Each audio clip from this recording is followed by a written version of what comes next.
team that's capable of just chipping away and getting the lead to 10, 20 points in a matter of seconds. So.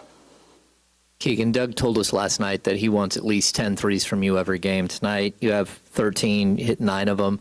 Just how much is that something you have to be more aggressive, searching for that and trying to get more shots up? Yeah, I mean it's been tough to try and figure out how to hunt threes in a way with this team so far, but I feel like over the last couple weeks I've kind of felt like a rhythm in a way, and obviously Doug wants us to get up around 40, 45 threes a game, so I have to do my part in helping that. You talked about, obviously, that's a really good team. Just after kind of completing the season series, what just impresses you most about what they do, and just maybe a little bit of thought on Shea and just the season he's had? I think almost in a way they've matured, especially from they pretty much have the same team from my first year until now. So a lot of the guys mature. They've gotten better as a unit. And obviously he's playing at an MVP level, and they have guys around him that are playing at a high level too. So when you have that combination, they're a tough team to beat. Keegan, there have been a handful of times just in this homestand that yourself, Jake, and Keon have been part of these pushes that start on the defensive end, getting the crowd involved. I'm just curious your opinion on just the three of you in that group on the floor and how effective you guys can be. That's kind of our role, to try and figure out how to change the game in a defensive way, whether that's getting deflections, whether that's generating steals, leading to transition so that we can have transition points. And I feel like especially, you can add Devin in there too. He's done a really good job of kind of changing the game. So we just have to continue to affect the game on the defense end if we want to win. Keegan, you talked a little bit about like hunting threes and trying to figure out how you can do that. Where are you most comfortable with your three-point shot? Do you prefer catch and shoot? Do you prefer it off the dribble? Like where do you find yourself the most comfortable?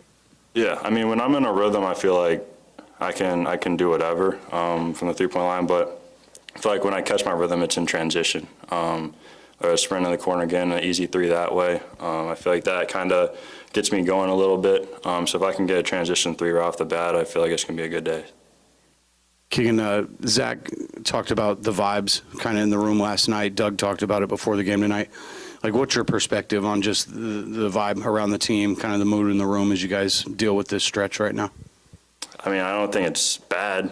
It's obviously not a great stretch to be in, especially this late in the year with the teams that we have just played and still have to play. And I feel like if we have a bad locker room, that's not a good sign for the rest of the season. So I think everyone's still connected together. So I'm not worried about the vibe in our locker room, so to say. Everyone, thanks, Keegan. Yeah. Keon next.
Keon, how would you describe that first half performance by the team tonight?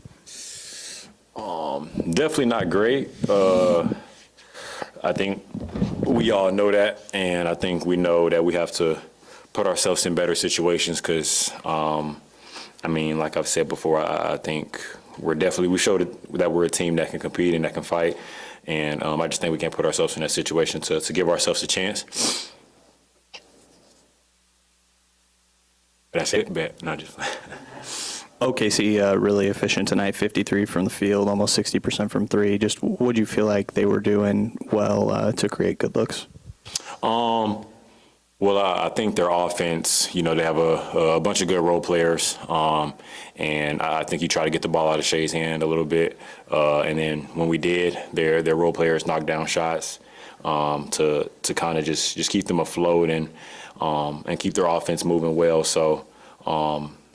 I think, the looks they got definitely helped them for sure. So when they're knocking down shots like that and then we're not playing to our best level, definitely makes it easier for them to gain confidence and to continue rolling. Keon, just during this homestand, lineups featuring yourself, Keegan, Jake, Keegan even threw in Devin in that too. Seems like you guys are having a lot of success kind of building energy, especially on the defensive end, getting the crowd involved. Just curious your opinion or thoughts on that group and the four of you and the impact that you guys have been able to make during this homestand.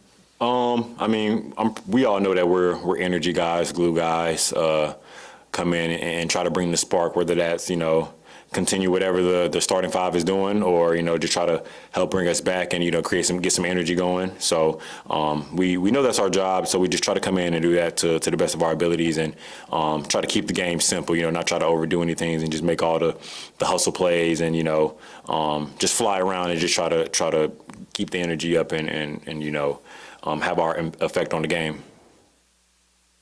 Keon, for this particular game, you guys only scored 20 points in the paint. What was the cause of that? Was Hartenstein and Chet Holmgren, pretty much affected that? I couldn't really tell you, but I do know we've tried to focus on shooting more threes. Obviously in today's league, it's a lot of shots going up. So, at the clip that they were hitting them at, you definitely have to get more 3-point attempts up to at least have a chance. And I think going back to last game, we didn't shoot a lot of threes. So definitely emphasis on trying to get up more threes just to, that's just kind of how you have to stay alive in today's NBA. So I do think we emphasize shooting more threes today. Thanks, everyone. Thanks, Keon. Yep. You can open the locker room.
exact same thing. Doesn't also work. I'm gonna block my shit. Block Tatum's out. Block my team.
Number budget going on.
Good evening. Good evening.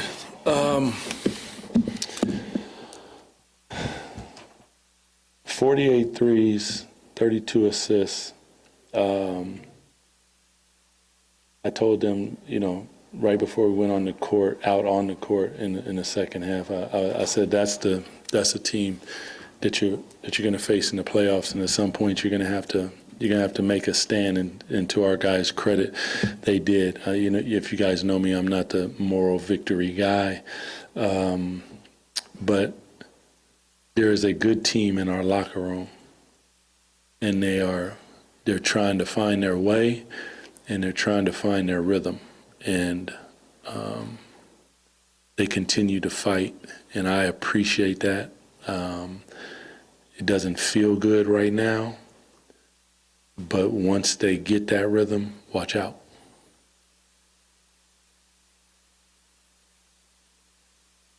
We're good? Oh. Yeah, Doug, you got the 48 threes you're looking for tonight, Yep. 23 makes. Keegan just looked like he was a player from a couple of years ago.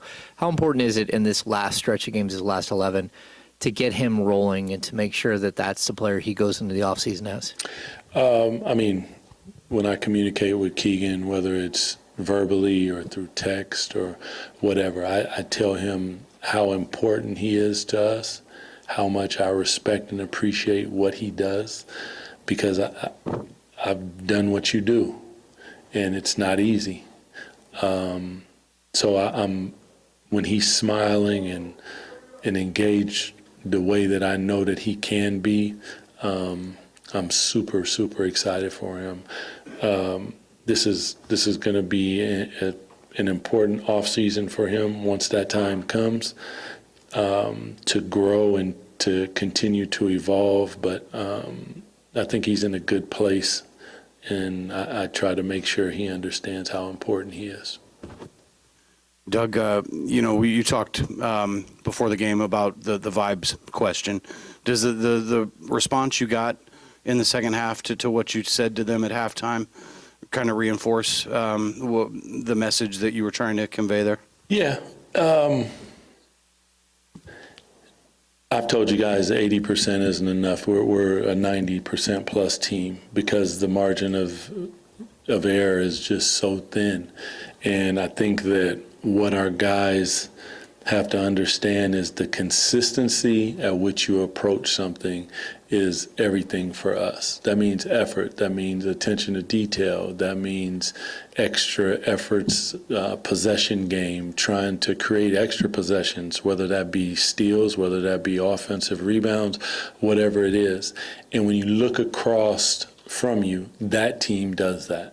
If you mess up, they take full advantage of it every single time. And we're going to get there because we keep demonstrating that we can. Now it's, are you willing to go through the pain that it takes to do it? That's really what it's all about. Because I'll tell you guys, you guys have been around basketball, NBA, it's painful as hell. And that's why not everybody does it. Because if it was easy, everybody would do it. But it's not easy.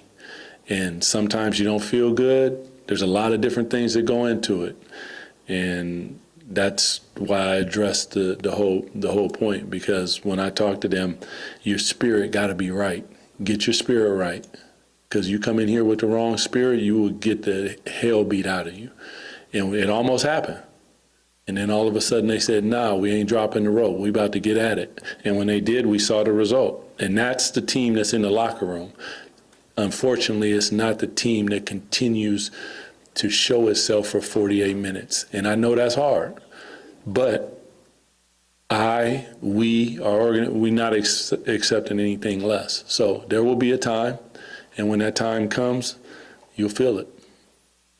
Doug, there have been a number of occasions just during this homestand where a lineup featuring a combination of Keegan and Keon and Jake and even Devin have sparked the crowd, gotten the energy on the defensive end, and that's led to some of these pushes and these comebacks and runs. I'm just curious what you think about kind of the four of them and the combinations of putting them out on the floor and how they're able to create these changes in games. You know, when I play, we had the bench mob, and they would come in and they would wreak havoc.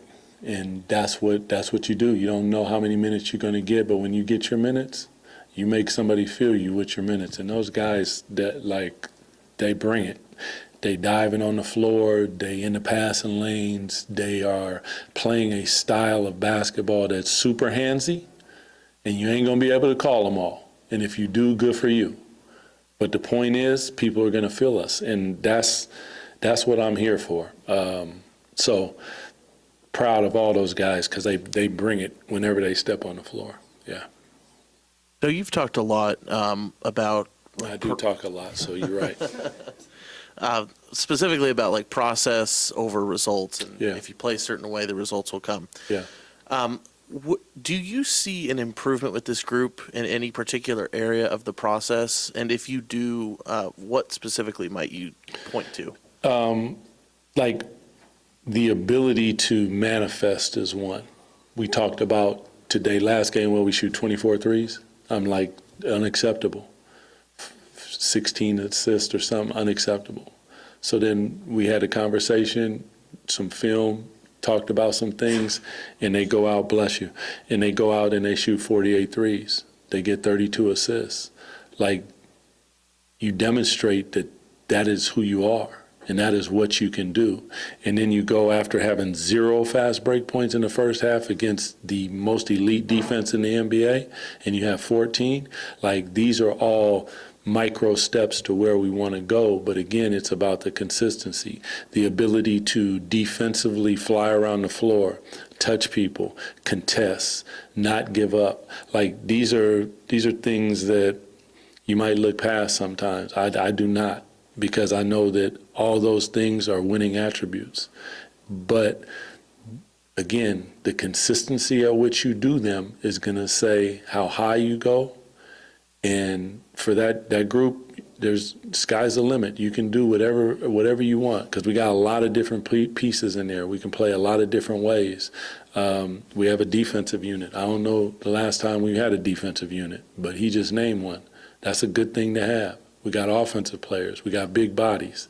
We got guys that are willing to hit some people. Like, all those things are important. So I see a lot of improvement in a lot of different ways, where the flash, the quick thing to look at is like, we didn't win.